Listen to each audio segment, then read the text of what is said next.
State bank of India కస్టమర్లకు UPI mobile internet banking సేవల్లో అంతరాయం ఏర్పడింది. ఇవాళ ఉదయం యూపీఐ ద్వారా ఎస్బీఐ యూపీఐ ఖాతాలకు డబ్బులు పంపించే ప్రయత్నం చేస్తుంటే సమస్య అయితే ఉత్పన్నమైంది.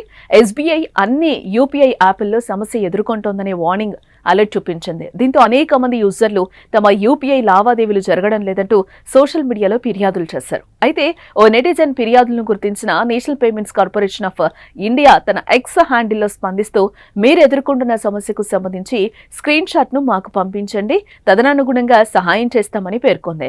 మరోవైపు ఫైనాన్షియల్ ఇయర్ క్లోజింగ్ యాక్టివిటీ వల్ల కొన్ని గంటల పాటు డిజిటల్ బ్యాంకింగ్ సేవలు అందుబాటులో ఉండవని వెల్లడించింది. వార్షిక క్లోజింగ్ యాక్టివిటీ కారణంగా సేవల్లో అంతరాయం కలిగిస్తున్నందుకు చింతిస్తున్నట్లు కస్టమర్లకు మెసేజ్ ద్వారా వెల్లడించింది. అలాగే ఈ సమయంలో ఆర్టీజీఎస్ నెఫ్ట్ ట్రాన్సాక్షన్ల పనితీరు కూడా ప్రభావితమయ్యే అవకాశం ఉందని వెల్లడించింది.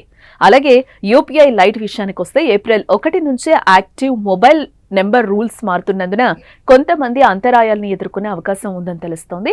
ఇదిలా ఉంటే ఉదయం నుంచి యూపీఐ సేవలు పనిచేయకపోవడం వల్ల కస్టమర్లు ఆగ్రహం వ్యక్తం చేస్తున్నారు.